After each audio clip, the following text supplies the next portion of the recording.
Hello, I'm Dr. John Kavanaugh, your instructor for this course, AJS219, Crime Scene Technology Physical Evidence. And in this brief video, I would like to welcome you, tell you a little bit about myself, how the course is conducted, and about the content of the course. So, myself. Again, I'm Dr. John Kavanaugh. As my accent may give away, I was not born and raised in Arizona. I was born and raised and spent most of my life in New York City. I got my BA degree in liberal arts from New York University. Early in my police career, went back to school and got a master's degree in public administration and government from St. John's University. I did that because early in my police career, my goal was to become the police chief, to stay a cop forever and become the chief. And I thought that a master's degree in public administration would be beneficial and helpful, as it would have been. However, early in my police career, they called me in to do some teaching in the police academy, and I discovered that I like to teach a lot. So I canceled my plans to become the police chief and instead decided to take advantage of the 20-year police pension, retire after 20, and become a college professor. But it's best to have a PhD to do that. So again, early in my police career, I went back to college and got a PhD in criminal justice from Rutgers University. So that's my educational background. Career-wise, as I mentioned, I was a police officer for 20 years. I was an officer with the Port Authority of New York and New Jersey Police Department. 20 years. I started out as a uniformed police officer. After about 8 years, I was promoted to uniformed sergeant and then later on to detective sergeant. Spent most of my police career at the Port Authority bus terminal in the Times Square section of Manhattan before Rudolph Giuliani as mayor cleaned it up. So when I was there, it was a pretty crime-ridden, dangerous place. Street muggings, drug deals, homeless people all over the place. So I got to do a lot of good street policing, arresting, undercover work, drug raids. It was a lot of fun for 20 years, and I enjoyed it, and I miss it to a certain degree. However, that was my police career. I went on to be a college professor. I moved here with my family after my 20-year police career, and first I taught at Arizona State University, and for the last 15 years, I was a professor at Scottsdale Community College, most of the time head of the criminal justice program. I also put together the forensic science program. In 2018, I retired from Scottsdale Community College, although I still teach some courses as an adjunct because I like to teach and it keeps me busy, a little extra money, so here I am, still here.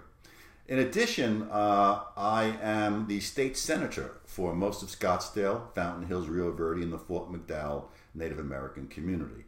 I've been a state senator for the last 4 years. Prior to that, I was a member of the Arizona State House of Representatives for 8 years. So I like politics too. So all of these things, my education, my experiences, I bring with me to the course. And it's an interesting course. It's a 3-credit all online course. It is self-paced, but there are lesson deadlines. What that means is that you don't have to be online at any specific time. There's no group discussions or discussion boards. I don't use any of those things. You simply have a deadline for each lesson. So all you need to do is the assignment, the readings, and submit the test for that particular lesson before that lesson's deadline. If you have problems, let me know. We can get extensions. But self-paced, but with deadlines. Now, for each lesson, you basically have a lesson assignment, which usually is reading a chapter from the textbook and then going to a supplemental information page where there are other things to read, maybe a movie or a slideshow to watch, things like that. So the way you actually do the course is you open up the test for that lesson. Normally, I send students a test manual. But if you are taking this course in the fall of 2018, I do not have the manual because a new edition of the textbook came out and I'm rewriting the tests. I'm rewriting them so that whether you have the new 12th edition of the book or the old 11th edition, you can take this course and find all the answers to the tests. I do that because the older 11th edition is a lot cheaper than the new 12th and it can save you some money. And it really doesn't make any difference in terms of the updatedness of the material. So you take and if you're taking the test in the fall of 18, you will download a copy of the test for that lesson in the lesson assignment page. There's a link to do that. Afterwards, you'll simply open up the hard copy test manual that I would have mailed you at the start of the course. You go to, say, lesson 1, you open up the lesson 1 test, you read the first question. Then you start the assignment. Again, usually a textbook reading. You read the textbook until you find the answer to that first question. Then you read the second question from the test manual or the downloaded test, and you continue reading the textbook until you find the answer to that question. You keep doing this until you run out of chapter material to read. That means that you now have to switch to the supplemental information page of the course and do the readings or link to the websites or listen to the videos or slideshows there. But the same thing occurs. You read the question from the test manual and look for it in the supplemental readings. When you find it, you transfer the answer to that question to the test manual. You keep doing this until you run out of test questions. So now you have a test with what you believe to be the correct answers to every question circled. You then go back to the Canvas course website, you go to the test for that lesson, you link there, hit take the test, and you transfer all of the answers to the questions that you circled in the test manual or hard copy of the test, transfer that on into the test on the website, and then click submit.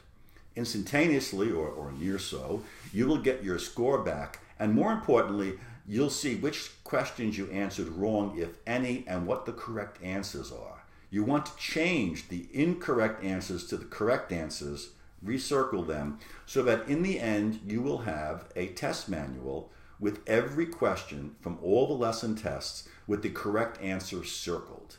That's a good thing to have, because the final exam for this course has questions that only come from the end of lesson tests. So if you have a manual or you have individual hard copies of all the tests that have the questions with the correct answer circled, you study that and you'll be able to do a really good job on the final exam. Speaking of the final exam, if you finish your lessons and tests early, call me and I'll arrange for you to take the final at the SCC Test Center. Or you could wait till finals week. Doesn't make any difference to me. If you don't finish until the last week before finals or finals week itself, then you need to take the test with me in a classroom at a time and day to be announced later in the course. Unless you are disabled or you live far away, in which case call me and we will arrange for a proctored exam for you. So that's pretty much how the course is done. Let's talk about the content of the course. This course is AJS219 Physical Evidence.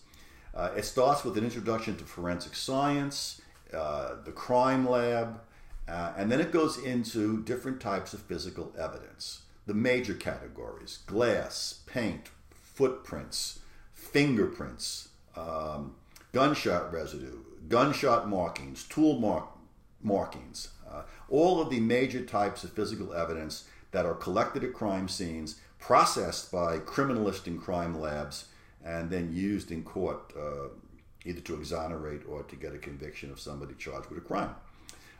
That is and we also discussed collection techniques for these things. By the way, near the end of the course, if you're still with us, I'll mail you a little crime scene kit with a couple of exercises you can do on your own. Footprint impression, collecting some trace evidence, just a little fun stuff. So you can get a little of experience on actually doing hands-on things. So that pretty much is the course. If you need to contact me, you can email me or phone me. Email usually works best, especially if you just have questions about some of the material in the book. If you have issues or problems, you don't have to email. You can phone me if you think that's more appropriate. But you have my phone number and my email, so feel free to contact me as needed. Again, this is an interesting course. I think you'll do well if you do the assignments. It's not a difficult course. So I look forward to being your instructor. Feel free to contact me when there's appropriate, and enjoy the course.